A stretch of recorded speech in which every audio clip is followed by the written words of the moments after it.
जिंदगी का सफर है एक ऐसा सफर, कोई समझा नहीं, कोई जाना नहीं। जिंदगी के सफर में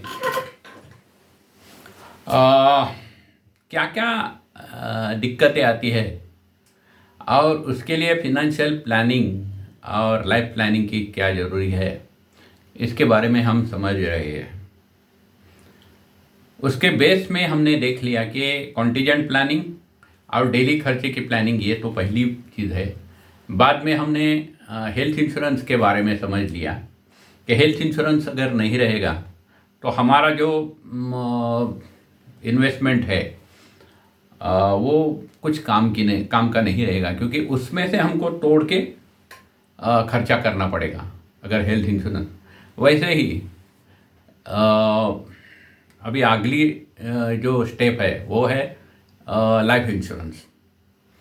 मैं Pramod Kulkarni, corporate trainer, life planner, MP registered mutual fund distributor और लाइफ इंश्योरेंस फिनेंशियल प्लानर। आप सबका मेरे नए एपिसोड में स्वागत करता हूं। देखा जाए तो जब हम किसी को भी बोलते हैं कि इंश्योरेंस के बारे में मैं आपसे बात करनी है, तो वो होता है अरे यार वो मेरा तो इंश्योरेंस है। एक्चुअली देखा जाए तो ऑल ओवर इंडिया में 8% सच्ची में इंश्योर्ड लोग हैं। 92 के लोगों का इंश्योरेंस प्रॉपर नहीं है, फिर भी लोगों को ऐसा लगता है कि मैं इंश्योर्ड हूँ। किसी को पूछा जाए कि आपका कितने का इंश्योरेंस है, उनको जवाब नहीं दे पाते। फिर भी लोगों का इंश्योरेंस की तरफ देखने का नज़रिया यही है। एक्चुअली लाइफ इंश्योरेंस में एक प्रोटेक्शन प्रोडक्ट की तरफ से नज़रिया से देखना चाहिए। होता क्या है कि हम जब है तो हमारे फैमिली के लिए जो भी सुविधाएं चाहिए वो हम प्रोवाइड करते रहते हैं, लेकिन जब हम नहीं रहेंगे तो आजू बाजू वाले बोलेंगे यार बुरा हो गया, ऐसा नहीं होना चाहिए था, तसल्ली देंगे, लेकिन कोई आके मदद करेगा ये बहुत मुश्किल है। मुझे याद है कि 84-85 में शायद वो टैक्स सेविंग के लिए मैं कुछ इन्वेस्टमेंट कर रहा था। उसमें मुझे पता चला मेरे एक रिश्तेदार ने कुछ एजेंसियाँ ली थी, तो उस वक्त वो टैक्स सेविंग बॉन्ड वगैरह ऐसे रहते, तो मैं यूटीआई में और उनसे कुछ टैक्स सेविंग के लिए लेता था। और एक रिश्तेदार थे, उन्होंने अपना ट्रैवलिंग का बिजनेस शुरू किया, तो मेरे जो भी टिकट्स है वर्ल्ड टूर के लिए चाहिए बाहर जाने के लिए, तो मैं उनसे लेता था। मेरे दोस्तों को भी मैं बताता था कि इनसे ले लो, ये मेरे रिश्तेदार है, इनसे कुछ। और एक रिश्तेदार था, उसका कुछ कॉन्ट्रैक्ट का बिजनेस था, उसको भी मैंने जब शुरू किया तो मैंने बोला चलो हमसे ही शुरुआत करो। हमने कुछ मेरा काम था वो दे दिया। लेकिन जब मैंने 11 में शुरू किया तो मैं उनको जब बताने लगा तो हेल्प करना तो दूर और बिजनेस देना तो दूर, उल्टा उसके निगेटिव पॉइंट्स मुझे बताने लगे। ऊपर वाले की कृपा से मैं इसमें बहुत सक्सेसफुल हो गया। मैंने एक अलग अलग पादान अचीव की, एजुकेशन लिया इसमें, और मैं आगे बढ़ता गया। बताने का मतलब यह है कि ऐसा होता है कि हम किसी पे भरोसा नहीं कर सकते कि आगे जाके ये हमको कुछ हमारे फैमिली के होगा। हम ही अपने फैमिली का प्रोविज़न करना चाहिए, और उसके लिए आसान एक तरीका है कि आप टर्म प्लान ले लीजिए। तो टर्म प्लान क्या है?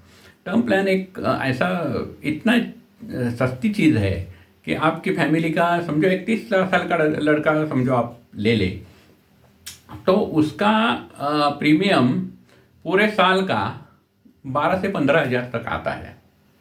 और आपकी कार रहेगी, एक 7-8 लाख की कार रहेगी, तो उसका भी प्रीमियम उतना ही है। तो एक 7 लाख के कार का प्रीमियम में आपका पूरा 1 करोड़ का इंश्योरेंस मिल रहा है, लेकिन वो भी नहीं लेते। वहाँ भी ऐसे पूछने वाले लोग हैं कि अरे यार उसमें से मुझे कितना वापस आएगा। क्यों चाहिए आपको वापस? आपके फैमिली के जो ये है वो उसमें जिम्मा लिया है, तो आप भूल जाइए कि उसमें से कुछ वापस आने वाला है।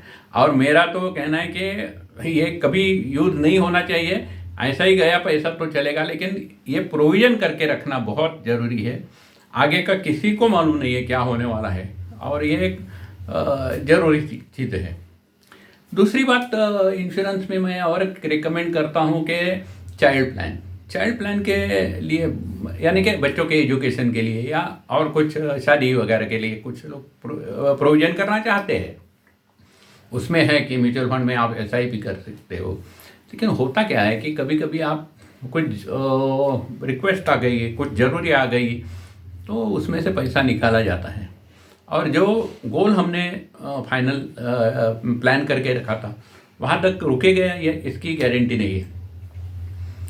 तो चाइल्ड प्लान में ऐसा होता है कि आप जो इन्वेस्टमेंट करेंगे, आप है समझो आप कुछ बुरा हो गया तो घर वालों को एक लमसम अमाउंट तो मिलेगी जो आपका लाइफ कवर है उसकी, और आगे के जो प्रीमियम है वो कंपनी भरती जाएगी।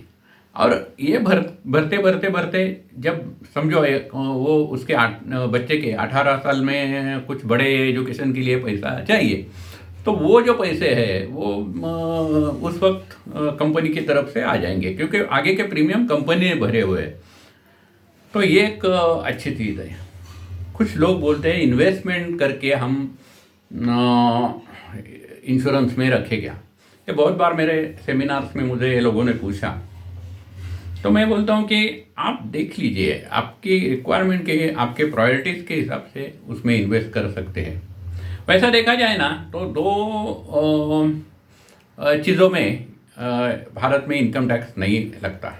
एक है खेती, उसमें से आप कितना भी कमा लो कुछ टैक्स नहीं है। वैसा ही इंश्योरेंस में भी आप कितना भी आपको रिटर्न आए तो 10(10)(d) करके क्लॉज है इनकम टैक्स का, उसके हिसाब से आपको टैक्स नहीं लगेगा। एक ज़माना था कि जब बैंक के इंटरेस्ट रेट ज़्यादा थे। आजकल क्या हो गया है कि वी आर डेवलपिंग इकोनॉमी, और धीरे धीरे हम डेवलप कंट्रीज़ के इकोनॉमी की तरफ जा रहे हैं, डेवलप होते जा रहे हैं। तो धीरे धीरे हमारा ब्याज का दर कम आ रहा है। जैसे पहले 14% 13% इंटरेस्ट हुआ करता था, आज वो 5.5-6% तक आ गया है। हाँ, ये 5-6 महीने में कुछ ज़्यादा, 5-6 महीने में कुछ बड़ा है, लेकिन वो टेम्परेरी फेज है। फिर भी हम जैसे डेवलप होते जाएंगे ये रेट नीचे आने वाला है। तो यहाँ पे हम इंश्योरेंस का रिटर्न देखा जाए तो एक हमको ये गारंटी मिलती है कि आगे के सर्टेन पीरियड के लिए आज का जो रेट है यही मिलने वाला है, और वो भी पूरा टैक्स फ्री। तो समझो कोई आदमी 30% टैक्स स्लैब में है, तो उसको 5.5-6% भी मिला तो हाथ में उसके ज़्यादा से ज़्यादा 3.5 या 4% तक हाथ में लगते हैं।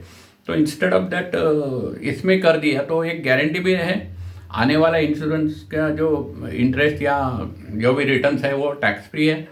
तो इसलिए इस हिसाब से आप उसके इन्वेस्टमेंट प्रोडक्ट के हिसाब से भी देख सकते हैं।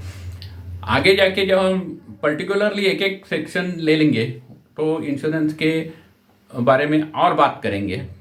आज मैं यहीं पे रुकता हूँ। Pramod Kulkarni, dream solutions India.